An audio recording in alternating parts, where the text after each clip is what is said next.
क्या आप Wednesday Addams के बारे में सब कुछ जानने के लिए तैयार है? जैसे क्या आपको पता है टिम बर्टन ने ही पूरे कास्ट को चुना था, या जेना ऑर्टेगा ने अपने कुछ स्टंट्स खुद परफॉर्म किया है और वेडनेसडे क्रिस्टीना रिक्की के साथ काम में जाती है? तो मेरा नाम है तानिम और आप देख रहे हैं T17 का और एक वीडियो। आपने कितनी बार देखा है वेडनेसडे को ब्लिंक करते हुए? ये एक ऐसा डिटेल्स है जेना ऑर्टेगा के परफॉर्मेंस की वेडनेसडे में जो सिर्फ जिनकी आंखें बहुत ज्यादा तेज है उन्होंने ही इसे नोटिस किया होगा। It's funny, I think my posture has improved immensely since working on that job. उसका पोस्चर हर वक्त ही परफेक्ट था। वो उसकी हाथों को हमेशा शांत रखती थी। At some point during the first couple weeks of shooting, I did a take where I did not blink at all. और टीम बर्टन को ये सीन काफी पसंद आया, तो उसने और जेना ऑर्टेगा ने डिसाइड किया कि ये वेडनेसडे के अजीब आदतों में से एक होगा। काफी बार तो जेना को पता भी नहीं चलता था कि वो ये कर रही है, उसको तब पता चलता था जब वो कहते थे कि वो रीटेक लेंगे। I would drop all the muscles in my face, and Tim really liked the Kubrick stare where I stared through my eyebrows. अब जेना ऑर्टेगा 8 महीनों के लिए हर वक्त सिर्फ काम ही काम करती रही, जहां वो दिन में मिनिमम 12 घंटे तो काम करती ही थी। I would wake up around 4:30. I would be picked up around 5:20-ish. और सुबह के 6 बजे वो कपड़े पहनती थी। सुबह के 6:30 बजे उसकी बालों को और मेकअप को तैयार किया जाता था और 8 बजे तक वो सेट में पहुंच जाती थी। We would do 12-hour days. We would have rolling lunches, so we just eat when we could. और फिर शाम को लगभग 6 बजे तक वो स्टंट रिहर्सल करती थी, क्योंकि इन सब के अलावा वो अपने कुछ स्टंट्स खुद परफॉर्म करती थी। And then I might have a cello lesson, and then I go home. That was my day. That was my life for 8 months. अब ये शूट्स बहुत लंबे किसी कारण से ही होते हैं, क्योंकि टिम बर्टन और जेना ऑर्टेगा जितने ज्यादा टेक्स पॉसिबल होता है उतना ज्यादा टेक्स लेते हैं, क्योंकि वो वेडनेसडे के कैरेक्टराइजेशन को परफेक्ट बनाना चाहते हैं, वो भी हर एक सीन में, और हर एक टेक्स कैमरा में मौजूद है। हम होप करते हैं कि हमें इन ब्लूपर्स देखने को मिलेगा। अब उसकी बाल कुछ इंपॉर्टेंट फैक्टर्स में आते हैं। सबको पता था कि वेडनेसडे एडम्स की कैरेक्टर एक सिग्नेचर लंबी काली बालों वाली लड़की है, लेकिन टिम बर्टन के ऊपर ये जिम्मेदारी थी कि वो कुछ डिफरेंट करे। उन्होंने विग्स और क्लिप्स से काफी एक्सपेरिमेंट किया था, लेकिन आखिर में जेना इस रोल के लिए इतना डेडिकेटेड थी कि उसने कुछ अनमोल चीज ऑफर किया। Hey, maybe just cut my actual hair.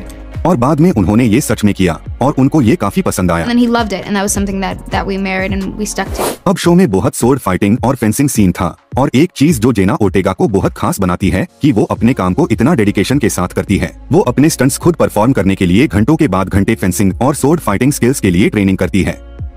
There's really important physical aspects like that, like the fencing, that I knew that I wanted to do myself and have ownership.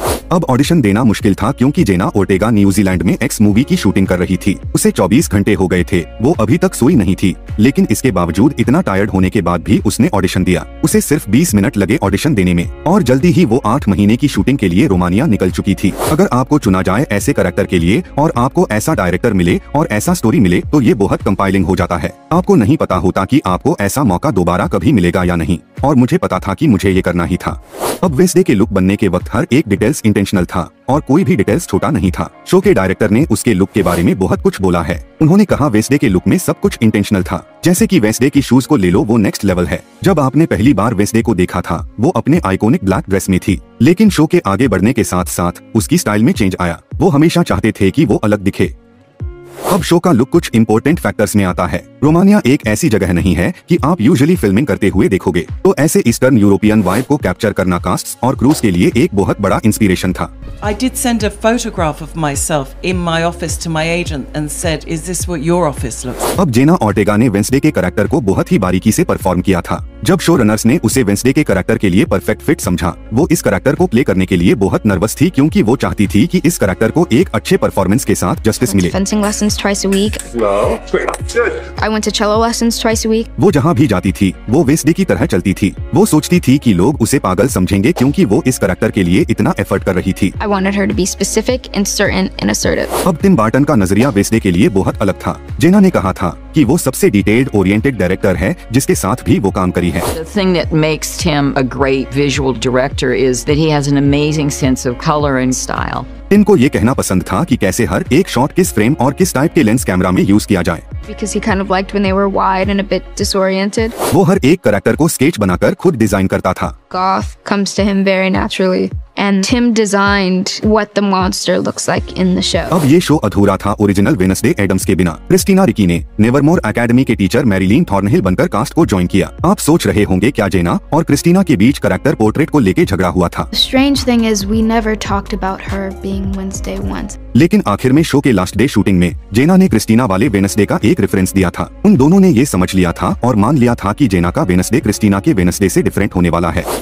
अब क्या आपको पता है, जेना ओर्टेगा हमेशा से किसी silent movie में होना चाहती थी और वेडनेसडे एडम्स के तौर तरीके और हाव भाव के ओरिजिन इसी साइलेंट मूवी के आइडिया से ही आया है। I felt like that really encouraged mannerisms or kind of balanced the aspects of surrealism and realism in the film. Tim Burton को भी ये आइडिया काफी पसंद आया, इसलिए जेना के emotions most of the time silently उसके एक्सप्रेशंस में दिखाई देती है, जो बहुत थिएट्रिकल, ड्रामेटिक और इंटेंस होते हैं, और इसके लिए ही तो एडम्स फैमिली जानी जाती है। Because they can be very theatrical and dramatic and intense, and that is what the Addams family is. अब एडम्स फैमिली कॉमिक्स में वेडनेसडे ओरिजिनली एक लैटिना कैरेक्टर थी, और one of the most important part था Jenna Ortega के लिए कि उसे वेडनेसडे के कैरेक्टर को लैटिना दिखाना था, क्योंकि ऐसा पहले कभी भी नहीं हुआ था। Anytime that I have an opportunity to represent my community, I want that to be seen. और एक वजह से टिम बर्टन ये करना चाहते थे क्योंकि एडम्स फैमिली दिया दे लोस मर्तोस में पार्टिसिपेट किया करती थी। Ours is in the living room. More seating for a year-long Dia de los Muertos. अब ये पूरा का पूरा टाउन बनाया ही गया था इस सीरीज के लिए, और उसके साथ उनको रोमानिया का एक्स्ट्राऑर्डिनरी सेट भी मिला। इस शो का सेट खुद में ही एक कैरेक्टर है। Gwendoline Christie New York Comic Con में अपने रोमानिया एक्सपीरियंस के बारे में बताती है। उन्होंने कहा कि मुझे रोमानिया में एक चीज काफी पसंद आई कि हम ऐसा कुछ दिखा सकते थे कि लोगों ने उसे कभी नहीं देखा होगा। ये ऐसा है कि आप इतने एपिक स्केल पे एक फ्रेश सीरीज देख रहे हो और लगभग सब कुछ वहाँ रियल था। इस टीम ने सच में एक बढ़िया काम किया था। उन्होंने एक टाउन खड़ा कर दिया और लोकेशंस को परफेक्टली यूज किया। इतने खूबसूरत लाइफ के पीछे खतरनाक स्टोरी भी है। उन्होंने इसके ऊपर काफी मेहनत किया है।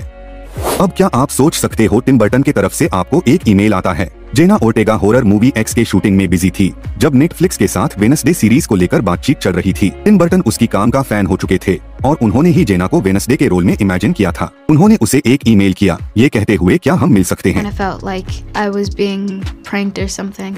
लेकिन अब सब जेना ओर्टेगा की परफॉर्मेंस से बहुत इम्प्रेस हो गए हैं। Because I'm very dry and I don't think people can tell when I'm being serious or when I'm being sarcastic. Tim Burton और उसके आइकॉनिक कास्ट्स और क्रूज के वजह से वेडनेसडे एक आइकॉनिक सीरीज बनके सामने आई। इनमें से अगर आपको एक फेवरेट वेडनेसडे फैक्ट चुनना है तो आप कौन सा चुनेंगे, कमेंट में बताएं। तो मिलते हैं अगले वीडियो में। जाने के पहले वीडियो को लाइक और चैनल को सब्सक्राइब कर देना।